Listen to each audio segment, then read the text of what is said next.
وہ گوشہ و مقام جہاں میرے مولا امام مہدی امام زمان کے لیے انتظار گاہ سجی ہے، اور ہم سر و چشم منتظر ہیں۔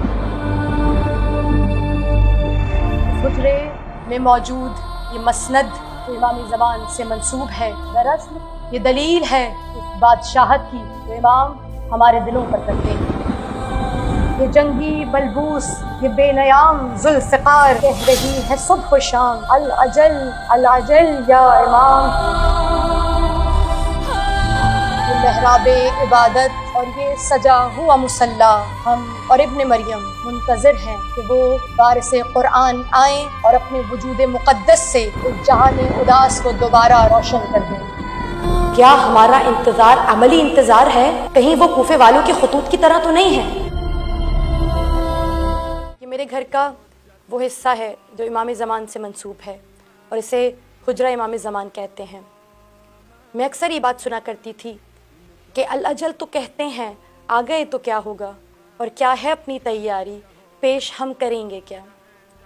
میں اس بات کو پورے وجود سے محسوس کرتی تھی کہ اگر کسی لحظہ، کسی رات، کسی لمحہ دق الباب ہو اور امام دروازے پر ہوں، تو کیا میں اس لائق ہوں کہ امام کی مہمان نوازی کر سکوں؟ کیا میرا گھر اس لائق ہے کہ کسی گوشے میں امام ٹھہر سکیں؟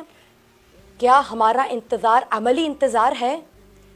کیا ہمارے خطوط اور عریضے جو ہم امام زمان کو لکھتے ہیں کہیں وہ کوفے والوں کے خطوط کی طرح تو نہیں ہیں؟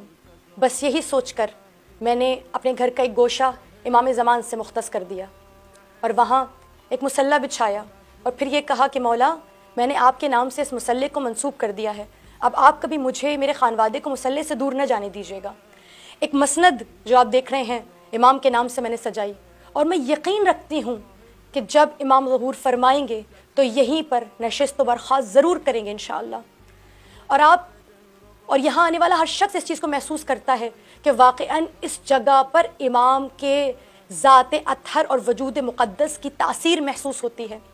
جب کوئی تکلیف ہوتی ہے نا، جب کوئی سوال ہوتا ہے دل میں، تو یہیں امام کی مسند کے پاس آ جاتے ہیں اور اپنی تمام تر تکالیف اور سوال پیش کرتے ہیں، اور امام فرماتے ہیں نا کہ تم یقین کی منزل پر آ کر ہم سے سوال تو کرو، اگر میں جواب نہ دوں تو میں امام نہیں ہوں۔ کبھی دعا ہوتی ہے، کوئی بیماری آتی ہے، یقین کیجئے امام کی مسند کو تھام کے بیٹھ جاتے ہیں، اور جب اٹھتے ہیں تو خود محسوس کرتے ہیں کہ واقعاً یہاں امام نے شفا دے دی ہے۔ اکثر میری والدہ کہا کرتی تھی بیٹا تم نے امام کے نام پہ یہ سب کر تو دیا ہے، لیکن کچھ اشارے محسوس کرتی ہو؟ یعنی کبھی کچھ محسوس ہوتا ہے کہ مولا تمہیں کہہ رہے ہو ہاں بھائی تمہاری تمام تر کاوشیں میری نگاہ میں ہیں؟ تو میں یہ کہا کرتی تھی امی کیا یہ بات کافی نہیں ہے کہ یہ جگہ کتنی پر رونق ہے، روحانیت سے بھرپور ہے؟ جب ہم یہاں میں آتی ہوں یقین کیجیے گا ایسا لگتا ہے دنیا الگ ہے اور میں الگ ہوں۔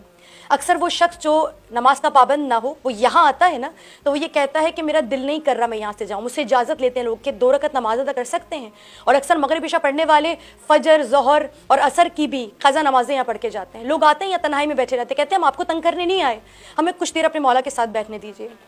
اگر آپ یہاں آئیں تو آپ محسوس کریں گے، لیکن پھر بھی کہیں نہ کہیں دل میں ہوتا ہے نا انسان انتظار کرتا ہے مولا میں نے تو کر لیا، آپ کب جواب دیں گے؟ اسی اسنا میں میرا ایک شاگرد تھا، اس میں پڑھایا کرتی تھی، بہت پیارا بچہ ہے، وہ مجھے ایک مرتبہ بات کرتے کرتے کہنے لگا ٹیچر مجھے ایک بات بتانی ہے۔ میں نے کہا بیٹا کیا بات بتانی ہے؟ وہ کہتے ہیں مما نے آپ کو خواب میں دیکھا۔ وہ کہتی ہیں ربیہ میں نے خواب میں دیکھا کہ جیسے امام زمان تشریف لائے ہیں اور چہرہ اتنا پر رونق ہے کہ اتنا روشن ہے کہ میں واضح طور پر ان کا چہرہ نہیں دیکھ پا رہی، لیکن امام کہیں جا رہے ہیں۔ کہتی ہے میں نے امام سے پوچھا مولا ہم آپ کے منتظر ہیں، آپ کہاں جا رہے ہیں؟ تو وہ کہتے ہیں جانتے نہیں ہو ہم حافظہ ربیہ فاطمہ کے گھر جا رہے ہیں، اس نے ہمارا کمرہ تیار کر کے رکھا ہے، اس نے ہمارے لیے عبادت خانہ بنا کے رکھا ہے، چلو آؤ تم سب بھی اس کے گھر چلو، ہم سب وہیں تشریف لے جائیں گے اور وہیں پر قیام کریں گے۔ اتنے وہ کہتی ہیں کہ میں نے دیکھا ہم چشمے زدن میں آپ کے گھر پہنچ گئے اور میں نے دیکھا وہاں پر آپ نے ایک جائے نماز سفید رنگ کی بچھائی ہے جہاں امام نے فوراً نماز ادا کی اور ہم سب کو اشارہ کیا اور ہم نے امام کی اقتدا میں نماز ادا کی۔ اور کہتی ہے میں نے دیکھا کہ وہاں پہ ایک خوبصورت سی کرسی لگی ہوئی ہے اور اس کرسی پہ اس مسند پہ بیٹھ گئے۔ اب جب میں نے یہ خواب سنا تو میں مکمل طور پر کانپ رہی تھی، میرے پورے رونگٹے کھڑے ہوئے تھے اور میں نے رو کے کہا کہ خدا کی قسم میں نے آپ کو کبھی نہیں بتایا اس بارے میں، لیکن واقعاً میرے گھر پہ ایک حجرہ ہے جو امام زمان کا حجرہ ہے، جو امام زمان کا کمرہ ہے، ہم عبادت کرتے ہیں، روز میں جواب کی منتظر ہوتی ہوں کہ مولا دیں گے مجھے جواب۔ تو وہ رو کے کہتی ہیں واقعاً کیا ایسا کوئی حجرہ آپ نے بنایا ہے؟ واقعاً آپ نے امام کی انتظار گاہ بنائی ہے؟ میں نے پھر ان کو وہ تصاویر دکھائی تو وہ کہتی ہیں ربیہ میں جلدی آپ کی تک آنا چاہتی ہوں کیونکہ میں نے بالکل یہی ماحول، بالکل یہی جگہ اور بالکل ایسا ہی تمام تر اٹھنے بیٹھنے کا طریقہ، ایسی ہی جان نماز دیکھی تھی۔ تو عزیزان، فقط آپ کو یہ بتانا چاہتی ہوں کہ جب آپ کوئی عمل اپنے مولا کے لیے کرتے ہیں نا، جس قدر آپ اپنے مولا سے محبت کرتے ہیں، مولا فرماتے ہیں اے رمیلہ جس قدر عشق تم اپنے امام سے کرتے ہیں نا، اس سے زیادہ عشق ہم تم سے کرتے ہیں۔ تم ہمارے منتظر نہیں ہو، ہم ہر رات انتظار کرتے ہیں کہ میرا کوئی چاہنے والا مجھے رات میں پکارے۔ آپ جانتے ہیں امام فرماتے ہیں نا کہ جو شخص اپنے وقت کی امام کی معرفت کے بغیر مر گیا وہ جہالت کی موت مرا۔ آپ جانتے ہیں ہمارے مولا کا مقام و مرتبہ یہ کہ امام صادق فرماتے ہیں اے منتظرین قائم، اے قائم کے انتظار کرنے والے، تم جانتے ہو میں قائم کا منتظر ہوں۔ اگر مجھے قائم کا زمانہ نصیب ہو جائے اور مجھے تم جیسا امام نصیب ہو جائے تو تم دیکھو گے کیسے میں صادق آل محمد اس امام کی خدمت کروں گا۔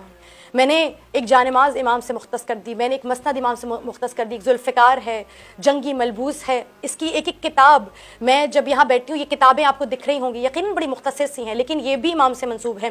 ان تمام چیزوں کو دکھانے کی وجہ حقیقتاً ریاکاری نہیں ہے، بلکہ میں بار بار اس چیز کو محسوس کرتی ہوں کہ ایک گھر کیوں، ہم ان کے چاہنے والے ہیں جو ایک وقت میں 40 جگہ موجود ہو سکتے ہیں۔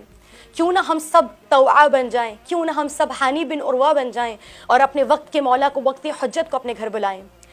ہر شخص تک میں آج یہ پیغام پہنچانا چاہتی ہوں کہ اس بار ولادت امام زمان پر، اس بار آمد امام زمان پر آپ ہم میں سے ہر شخص امام کو تحفہ دے، اور تحفہ کیا دے کہ مولا منتظر نہیں ہے، انتظار نہیں کرے، پوری تیاری کے ساتھ انتظار کر رہے ہیں۔